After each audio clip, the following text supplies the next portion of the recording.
There's something remarkable about stepping into an Amish garden. The vibrant colors, healthy plants, and abundant harvests that seem to defy modern gardening challenges. For years, I've observed these masterful gardeners and their time-tested techniques that consistently produce incredible results without relying on modern chemicals or equipment. I'm assuming most of you watching our Hydrohaven channel are already familiar with the gardening trifecta of composting, companion planting, and succession planting. These fundamentals are certainly important, but today, I want to share 3 lesser-known Amish gardening practices that transformed my garden in ways I never thought possible. After implementing these techniques in my own raised beds and backyard garden, the difference has been nothing short of remarkable. These methods address deeper issues that many gardeners struggle with, even when following conventional organic practices. Let's dive into these game-changing approaches that have been perfected through generations of agricultural wisdom. The deep mulch system, beyond basic mulching. The Amish approach to mulching goes far beyond the thin decorative layer most gardeners apply. Their deep mulch system, sometimes called lasagna gardening in modern terms, creates a living ecosystem that transforms your soil while dramatically reducing maintenance. Traditional mulching typically involves spreading 2 to 3 inches of material around plants. The Amish deep mulch system, however, starts with newspaper or cardboard as a base layer, 6 to 8 sheets thick for newspaper, thoroughly soaked with water. On top of this, they add 8 to 12 inches of organic material in alternating layers. A typical layering might include straw, partially decomposed leaves, grass clippings, and aged manure or compost. What makes this system truly remarkable is how it evolves throughout the growing season. Unlike conventional mulching that needs regular replenishment, the deep mulch gradually breaks down, feeding your soil continuously. The bottom layers decompose while the top layers continue protecting the soil, creating a self-sustaining system that improves with time. I implemented this in my raised beds 2 seasons ago, and the transformation was remarkable. The first benefit I noticed was near elimination of weeding. What used to take hours each week now requires just minutes of occasional attention. But the more significant benefits came from what was happening beneath the surface. As the deep mulch decomposed, it created the perfect environment for earthworms and beneficial microorganisms to thrive. These soil allies aerated my compacted garden beds and converted the organic matter into plant-available nutrients. The moisture retention of this system is perhaps its most valuable attribute during hot summer months. Before implementing deep mulch, I was watering my raised beds every other day during July and August. Now, even during heat waves, my plants thrive with just 1 thorough watering per week. The thick organic layers prevent evaporation while slowly releasing moisture to plant roots. For those concerned about aesthetics, I've found that using partially decomposed leaves as the final layer creates a tidy, natural appearance that blends beautifully with any garden style. To implement this system in your own garden, fall is ideal for starting, giving the bottom layers time to begin breaking down before spring planting. However, you can begin at any time. Just be sure to leave planting holes or rows exposed when adding plants or seeds.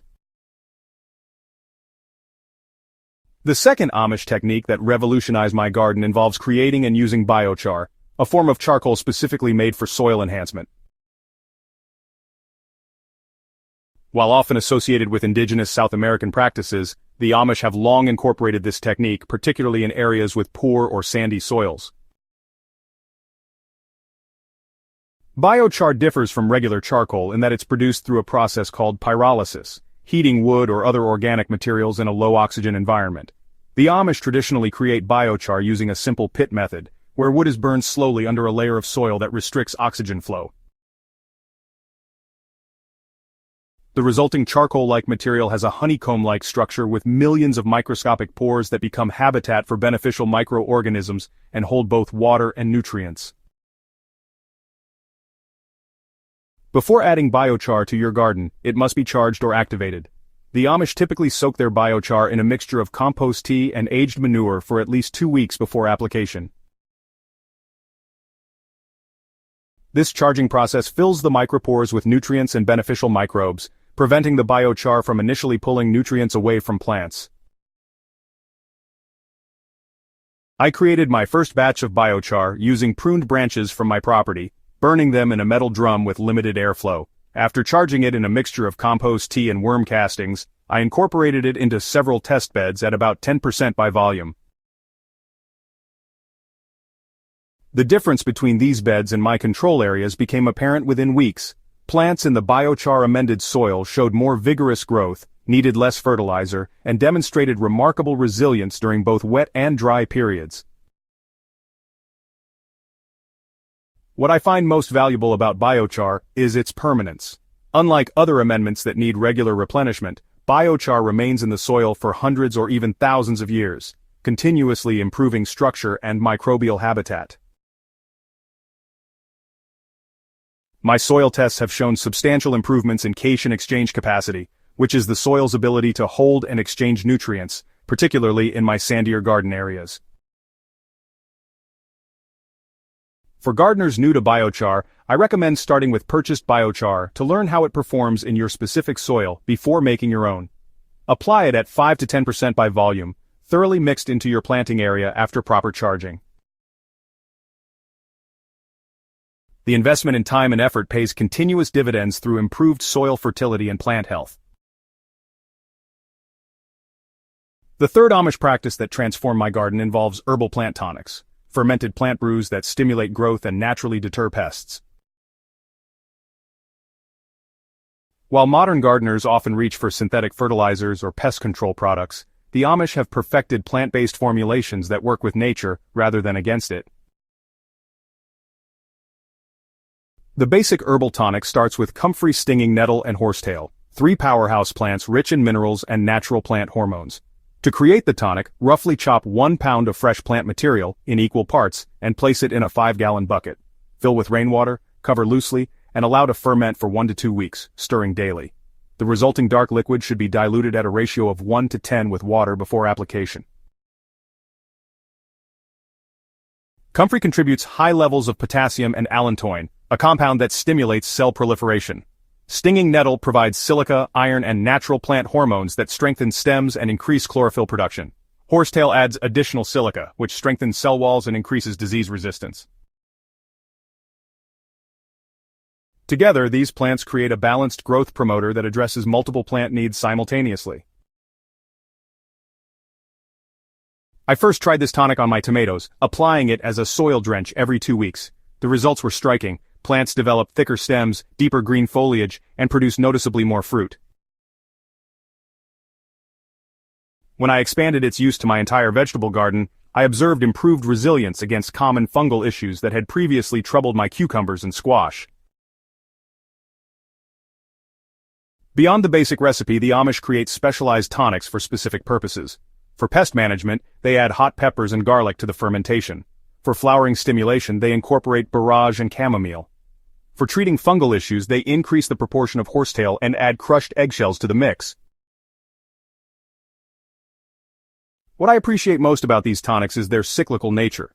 The plants I grow become inputs for tonics that help grow more plants. I've established a dedicated tonic garden corner where I grow these beneficial plants, harvesting them regularly throughout the growing season to create fresh batches of this living plant food. To implement this practice, start with the basic formula and apply it bi-weekly as both a soil drench and foliar spray. Early morning application is best for foliar feeding. Keep your brewing bucket away from living areas as the fermentation does produce a strong odor.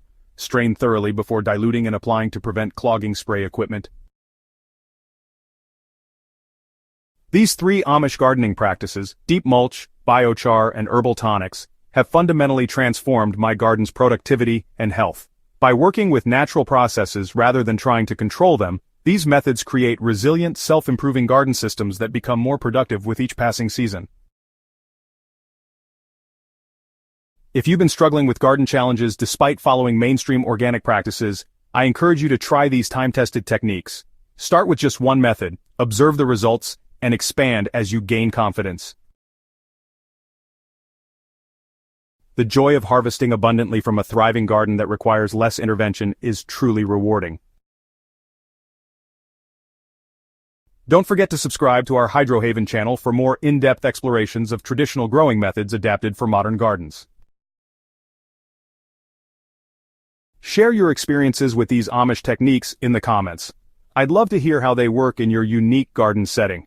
Together, we're rediscovering the wisdom of generations past to create more sustainable and productive gardens for the future.